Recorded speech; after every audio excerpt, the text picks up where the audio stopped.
What if the most extraordinary UFO technology isn't about flying faster or farther, but about unlocking something inside you? In the next few minutes, we're diving into 3 points that could completely reshape how you see both UFOs and yourself. Point 1. The real cases and hard science that hint at UFO tech interacting with the human mind. Point 2. Why this connection looks suspiciously like the vehicles of light from ancient spiritual traditions. And point 3. The one that might make all of this click together. The one that turns scattered mysteries into a single, undeniable picture. But here's the catch. You won't fully understand point 3 until we revisit something hidden in point 1. So yes, you're already in a loop you can't break without watching to the end. Have you ever had an experience that made you question whether your mind was creating reality or reality was creating your mind? And if a piece of alien technology could prove the answer, would you even want to know? Stay with us, because before we're done, we're going to show you why some scientists and military insiders now believe UFO technology could be a catalyst for human awakening. And maybe why that's far more powerful than any spaceship. Let's start with something solid. Not blurry photos or campfire stories, but real reports from people whose job is to notice the impossible. In 2004, Navy Commander David Fravor chased what would become known as the Tic Tac UFO. No visible wings, no exhaust, no sonic boom, and yet it moved like it was rewriting the laws of physics. But the part of his story no one talks about, the feeling. Fravor said it was like the object was aware of him, not in a mechanical way, but in the same way you know someone is looking at you. That sensation, that subtle shift in awareness, is exactly what caught Darius's attention, because it's not just pilots. We've heard similar things from civilians, astronauts, even scientists who've studied anomalous materials from these craft. And here's where we open loop 1. Some of those materials don't just bend light or warp space. They seem to respond to the environment in ways we don't yet understand. Could that environment include us? Hold that thought, because before we can answer, we need to talk about something older, something hidden in plain sight for thousands of years. This is loop 2. The strange overlap between modern UFO encounters and ancient descriptions of vehicles of light. But we're not going to close loop 1 yet, because what's inside these materials may be the missing link between both worlds. Let's strip away the sci-fi gloss and talk about what this technology actually looks like in the real world. Some of it comes from patents, real, publicly available ones, like Salvatore Paisa's craft using an inertial mass reduction device. Translation: a machine that manipulates space-time itself.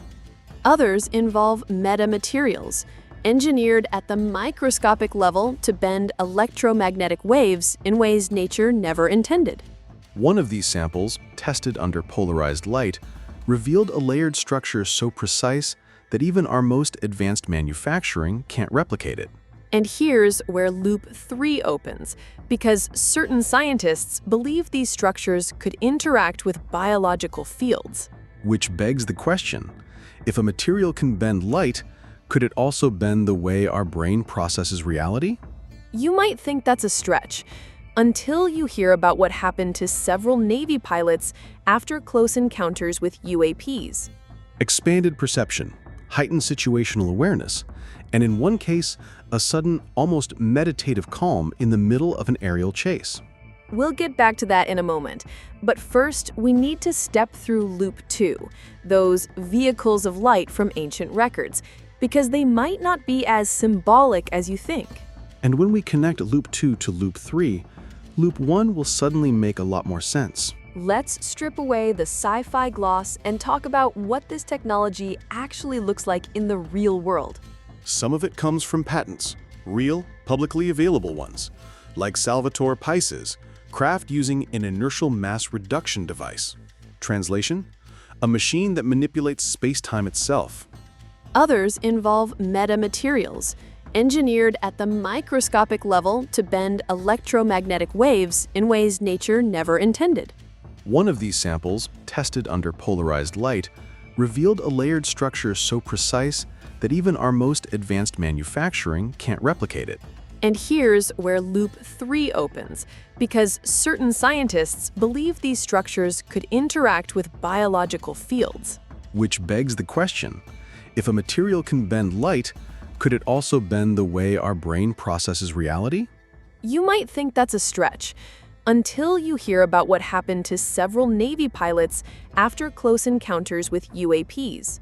Expanded perception, heightened situational awareness, and in one case, a sudden, almost meditative calm in the middle of an aerial chase.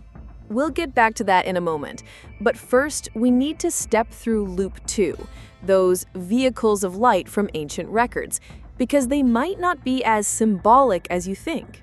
And when we connect Loop 2 to Loop 3, Loop 1 will suddenly make a lot more sense. Across the ancient world, we find descriptions of luminous vehicles, chariots of fire, celestial ships, flying palaces. In the Jewish mystic tradition, the Merkabah wasn't just a vehicle. It was a structure of light that transported the soul through different realms of reality. In Sanskrit texts, the Vimanas moved in silence, gliding effortlessly, sometimes emitting a hum that penetrated the heart. The same hum modern witnesses describe standing beneath certain unidentified craft. In the Amazon, shamans tell of encounters with boats of the sky that teach healing songs, not through words, but by placing the listener in a state where the song is simply known. That state is measurable. EEG scans of deep meditation show the brain shifting into patterns of coherence. Patterns almost identical to those found in proximity to some electromagnetic anomalies. Which brings us back to those Navy pilots, the ones who, without training for it, slipped into a state of clarity so intense they could track multiple moving targets as if time had slowed down. Maybe those ancient vehicles and our modern UAPs aren't two separate mysteries. Maybe they're chapters of the same story, one that never stopped being told, just changed its language. And if that's the case, we might already know more about how this technology works than we think. In the 1970s, the US military funded something that sounded like pure science fiction, Project Stargate. The goal?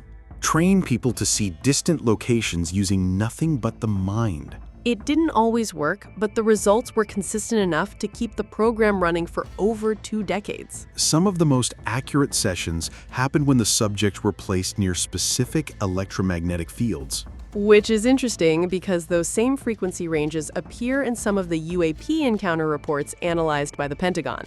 And that's not the only overlap.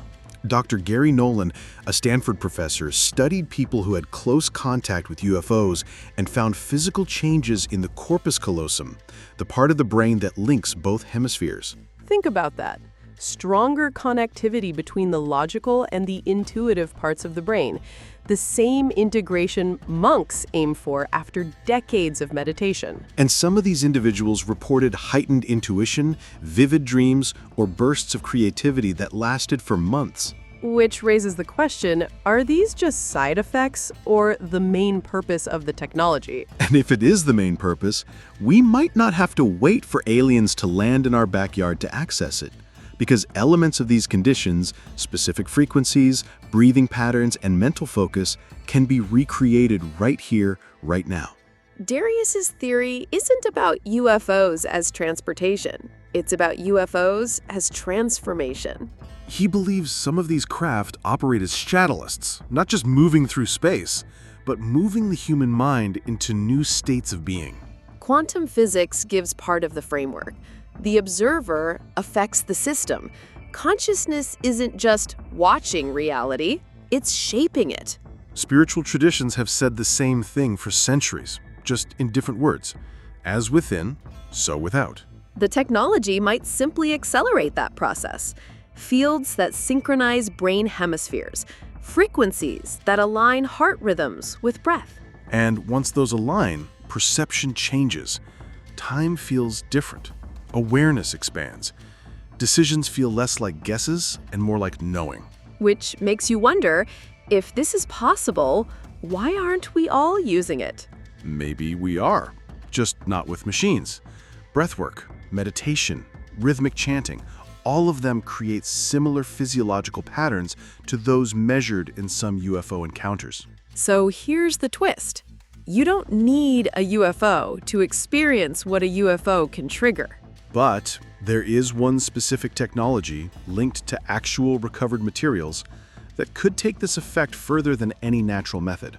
And that's where our final piece comes in. The one Darius calls the mirror of consciousness. The mirror of consciousness isn't a literal mirror. It's a piece of metamaterial recovered from a crash site that shows unique optical and electromagnetic properties. Under certain conditions, it reflects not just light, but patterns of the observer's own biofield. In other words, it shows you to you. Imagine looking into something that subtly shifts your brainwaves, aligns your heart rhythm, and amplifies whatever state of mind you're in. Which raises a question I want you to answer. If you had access to a device that could intensify your state of mind, what would you bring into it? Calm? Curiosity? Or would you risk seeing the parts of yourself you usually avoid? Write your answer in the comments. You don't have to be poetic. It can be simple, like, I'd bring peace, or I'd explore my fears. And if this made you think in a way you didn't expect, click like. It helps us reach more curious minds. Subscribe, because this is just one piece of a much bigger puzzle we're putting together. Right now, there are 2 videos on your screen. One will take you deeper into the science, the other into the mystery. Pick one and keep the journey alive. Because maybe the most advanced technology in the universe isn't out there in the stars. It's the one waiting for you inside.